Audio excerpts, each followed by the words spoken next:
और बंगाल की बात करते हैं, नादिया और जलपाईगुड़ी में लक्ष्मी भंडार योजना में बड़े घोटाले का खुलासा हुआ। यहाँ ये बात भी सामने आई कि 12 लोगों का पैसा एक ही शख्स के खाते में जा रहा था। नादिया में 173 और जलपाईगुड़ी में 12 लोगों को मिलने वाला पैसा एक ही शख्स के खाते में जाने की बात सामने आई है। जलपाईगुड़ी के नयाबाड़ी प्रधानपाड़ा इलाके में एक व्यक्ति को लक्ष्मी भंडार का पैसा मिल रहा था, जिसकी पहचान लतीफ रहमान के तौर पर हुई है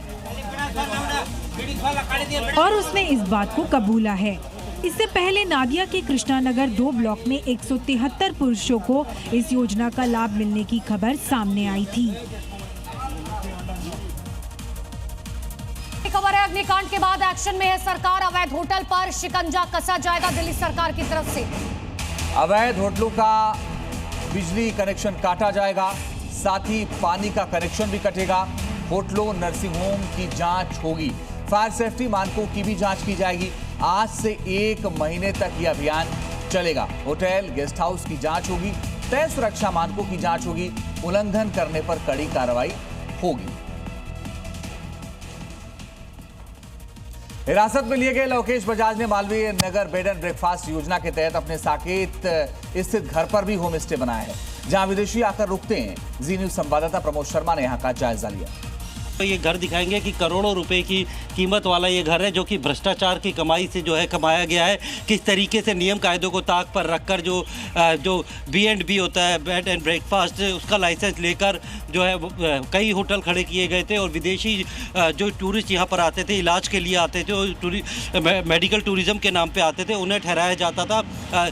फायर की NOC नहीं ली जाती थी। बिल्कुल इस तरीके का होटल बनाए गए थे कि मोटी कमाई करते थे और उसी कमाई से यहाँ पर यह रहता है। और इस घर के अंदर भी कुछ अफ्रीकन मूल के नागरिक इस बिल्डिंग के अंदर भी मौजूद है। तो ये संभावना जताई जा रही है कि कहीं यहाँ पर भी इसी तरीके का स्टे रहने के लिए तो नहीं बनाया हुआ।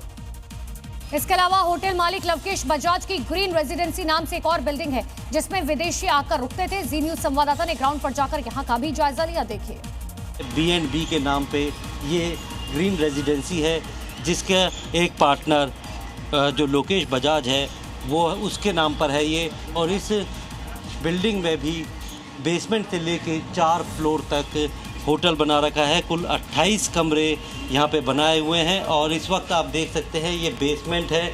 ज़्यादातर जो अफ्रीकन नेशनल या विदेशी नागरिक है वो यहाँ पर आके रुकते हैं और ख़ास तौर पर ये लोग यहाँ पर आसपास के नामी जो अस्पताल है वहाँ पर इलाज के लिए आते हैं और उन्हीं जो तीमारदार हैं या फिर पेशेंट हैं उनके लिए इस तरीके के बेसमेंट में भी कमरे बनाए हुए हैं। जो पिछले 6 महीनों में दिल्ली में लगातार जो आग लगने की घटनाएं हुई हैं, उन घटनाओं में बहुत से लोगों के मारे जाने की भी खबरें सामने आ रही हैं। सवाल यह है कि आखिर दिल्ली में वो कौन से सेफ्टी नॉर्म्स नहीं हैं जिनकी धज्जियां उड़ी हुई हैं और उसके बावजूद भी लोग ध्यान नहीं दे रहे हैं और लोगों की जान जा रही है। क्योंकि सवाल है कि आखिर होटल में जब 6 कमरे बनाने की इजाजत थी तो 25 कमरे कैसे बन गए? बिना फायर NOC के होटल कैसे चल रहा था? कमर्शियल बिल्डिंग में बिना मंजूरी होटल चलाने की परमिशन किसने दी? आने जाने के लिए केवल एक सक्रिय सीढ़ी थी और ग्राउंड रियलिटी आप खुद ही देखिए। दोनों तरफ दुकानें यहाँ पर हैं, नीचे में दुकान है, ऊपर में मकान है, लोग ऊपर में मकानों में रह रहे हैं। यहाँ सभी घरों में हमें बेसमेंट दिखाई दिया। बेसमेंट में एग्जिट और एंट्री पॉइंट भी एक ही दिखा है।